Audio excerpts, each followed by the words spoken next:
Donc, je m'appelle David Smetanine, je suis nageur paralympique, membre de l'équipe de France depuis 2002.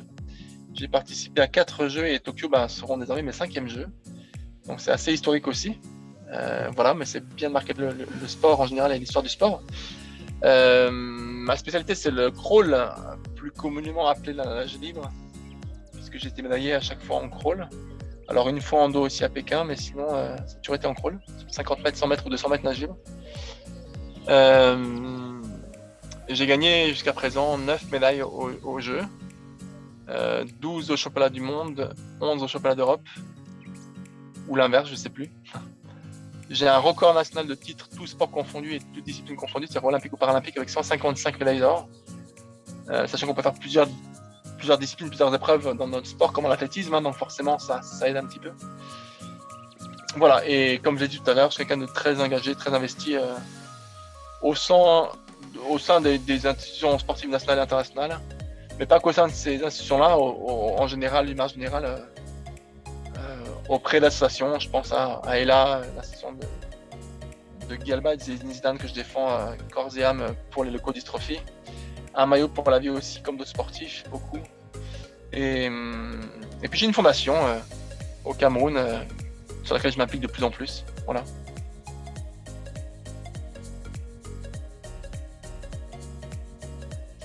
J'ai découvert ce sport parce que alors d'abord j'étais aquatique.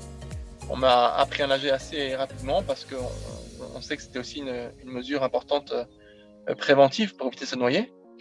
Parce que j'ai la chance de voyager beaucoup avec mes parents, notamment en sud de l'Espagne et au Maroc, tout petit, et que c'était pas concevable pour eux que je puisse pas savoir nager et que je puisse pas m'amuser, quoi.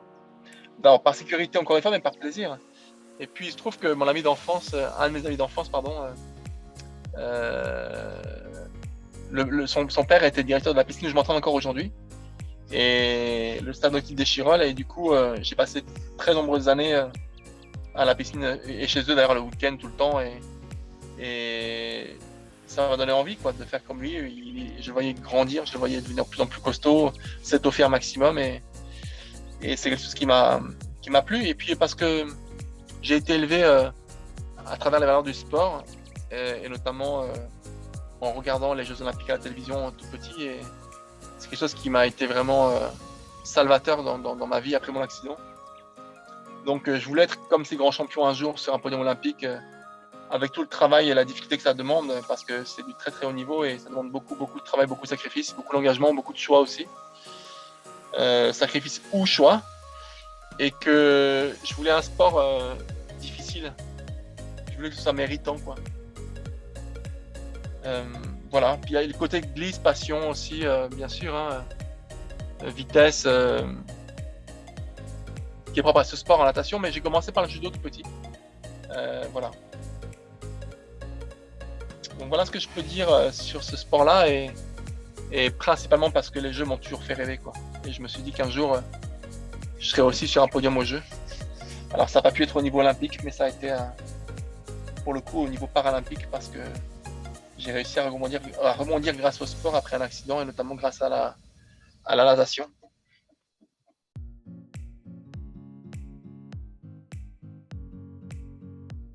Oui, presque, oui. Parce que finalement, entre les aides de l'État, quand on est à haut niveau, les bourses ou les sponsors, je peux en vivre. Alors pas forcément aussi bien qu'un jour de foot, hein. Voilà, on n'a pas les mêmes salaires, pas les mêmes moyens, mais par contre, mes résultats ont permis d'ouvrir des portes et d'avoir la confiance de certaines personnes, notamment des partenaires qui m'aident au quotidien et avec qui je partage des aventures incroyables, quoi. C'est vraiment un partage particulier. Et pour le coup, oui, on peut dire qu'à ce niveau-là, compte tenu des résultats que j'ai pu avoir dans ce sport, je peux en vivre. De plus en plus, arriver à en vivre parce que les partenaires sont de plus en plus importants ou nombreux, parce que c'est aussi dans leur intérêt de valoriser des choses, des histoires avec des athlètes qui réussissent. Il y a une volonté de travailler aussi sur l'inclusion, notamment par rapport aux Jeux paralympiques, qui est très intéressante pour les athlètes paralympiens, les paralympiques. Donc je pense que de plus en plus, même les jeunes très tôt, peuvent avoir de belles rémunérations, quoi. On a 2 jeunes dans l'équipe de France qui sont soutenus par différents partenaires et qui, s'ils ne vivent pas encore en dehors du foyer familial, parce qu'ils sont très jeunes, ils ont 19 ans ou 20 ans, Euh, pour le coup, ouais, ils ont une belle rémunération, de beaux soutiens de sponsors, donc ça sera totalement quelque chose qui pourra leur permettre d'en vivre plus tard, quoi. Et à 19 ans, 20 ans, il y a quelques années de ça, c'était impensable, hein, vraiment impensable. Même les meilleurs à très haut niveau. Donc les choses évoluent dans le bon sens et on se professionnalise de plus en plus. Donc sur le volume global de sportifs ou de nageurs, c'est pas énorme, mais ceux qui ont ce statut-là de haut niveau, de très haut niveau, oui, peuvent en vivre, alors qu'avant, même les meilleurs au monde, notamment en France, médaillés aux Jeux paralympiques par exemple, n'arrivaient pas à en vivre. Ça a changé.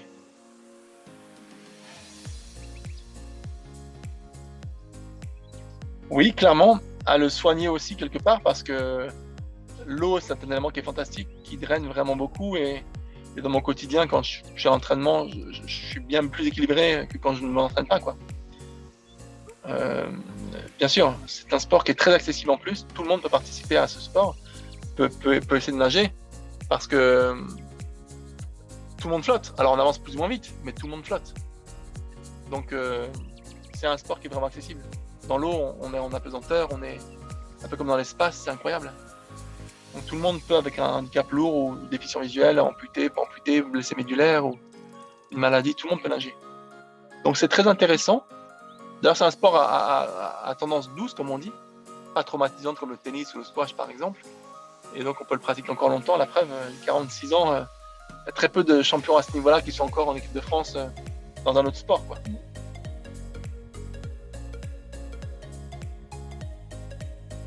Oui, parce qu'on se challenge en permanence, parce que ça aide aussi dans un plan thérapeutique, mais aussi parce que le sport apprend les échecs, et il apprend à rebondir, il apprend à se dépasser, il apprend à repousser ses limites. Et quand on a un handicap, c'est quelque chose d'incroyable, quoi. C'est même presque une nécessité.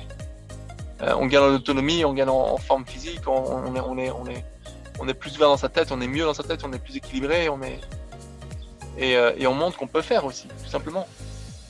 Donc oui, bien sûr, j'encourage toutes les personnes qui ont un handicap à se mettre au sport, quoi. Ça va changer leur vie, c'est évident.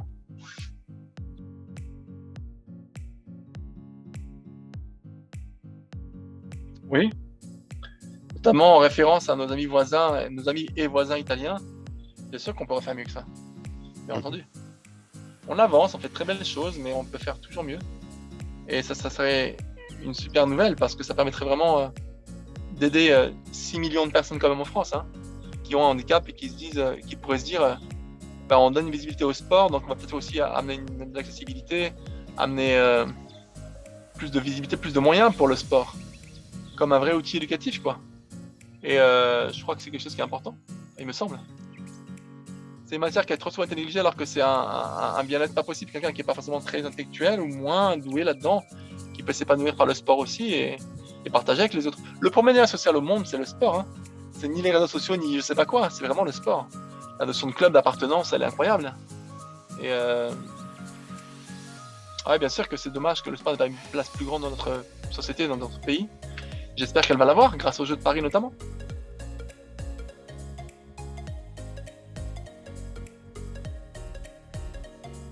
Ça se passe bien, je pense qu'on a fait un bon bloc avec une sélection lors des Championnats d'Europe et des Championnats de France derrière, où j'ai nagé encore plus vite, 15 jours après, enfin 10 jours après. On a une période un peu difficile en ce moment parce qu'on reprend des kilomètres, etc. Et bon, il y a d'autres choses à côté qui me prennent de l'énergie aussi, puis parce qu'on a aussi besoin de souffler un petit peu, hein, donc c'est comme ça, hein, voilà.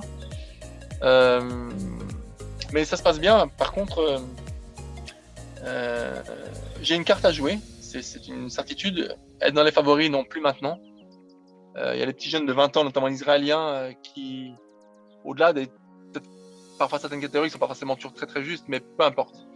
Des petits jeunes qui arrivent à très haut niveau et qui m'ont. Notamment un israélien qui m'a pris mon record d'Europe à Madère au Championnat d'Europe là, il y a un mois, un peu plus d'un mois.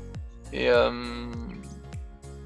ouais, c'est ces nageurs-là qui vont être ultra performants au jeu. Voilà. Après, il y a les courses sur lesquelles j'ai mon mot à dire et je pense qu'ils pourraient avoir de belles surprises, ce que j'espère.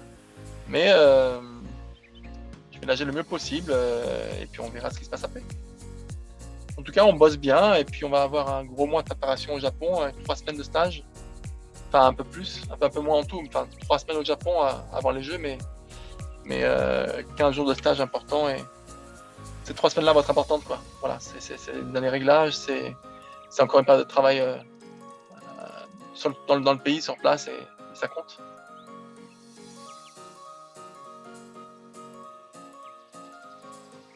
Valoriser tous les clubs et les entraîneurs qui font un travail dans l'ombre fantastique, tous les staffs médicaux, les kinés, etc., qui nous accompagnent au quotidien, ça c'est très important. Le soutien des amis, de la famille aussi, bien sûr, je ne vais pas les oublier, hein, mais le mouvement sportif n'est pas forcément très aidé tout le temps. Il y a eu un gros problème avec les CTS pendant quelques temps, une réforme qui est tombée au moment où Roxana Maracineanu est arrivé au pouvoir, arrivé en tant que ministre des Sports. J'aimerais qu'il y ait une prise de conscience de l'État que le sport a vraiment une place importante et qu'on doit lui accorder une place importante en y mettant aussi les moyens. Et pourquoi pas, comme le font nos pays voisins, anglophones ou scandinaves, et principalement anglophones, de pouvoir mélanger le partenariat privé et public. On est encore trop frileux à ce sujet, et l'entreprise essaye de faire les choses, mais il faut encore les inciter à le faire et les encourager à le faire, parce que les retombées sont forcément bénéfiques. On n'est jamais déçu des résultats de sportifs qu'on soutient, qu'on aide et qu'on accompagne, parce qu'ils nous le rendent, ils nous le rendent,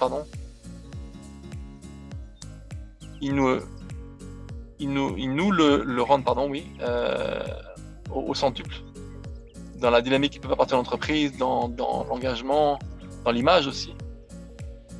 Il y a deux choses qui rassemblent le monde entier, hein. C'est un peu le mot de la fin. Il y a 2 choses qui rassemblent le monde entier. La première, c'est la pire, c'est la guerre. C'est la seule chose qui rassemble tous les pays, ou qui fait en sorte que les pays peuvent se croiser, se rencontrer, et malheureusement, c'est la guerre. La deuxième au monde qui existe, c'est les Jeux Olympiques et les Jeux Paralympiques. Il n'y a rien d'autre qui rassemble autant de pays, autant de nations, quelle que soit leur origine, quelle que soit les religions, quelles que soient les provenances, les continents. Il n'y a absolument rien d'autre, quoi. C'est vraiment particulier. Et donc, il faut que le sport trouve une place encore plus forte dans ce monde. Parce que le sport, c'est synonyme de partage, de festivité, parfois de tristesse, bien sûr.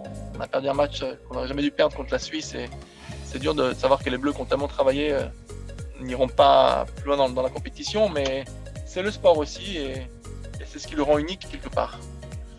À la joie et la déception de certains et le bonheur d'autres, voilà, c'est comme ça. Ouais, c'est quelque chose qui est très important, je pense. Et valoriser tout le dispositif qui met en place, notamment à travers les clubs et les entraîneurs, c'est, en mon sens, fondamental.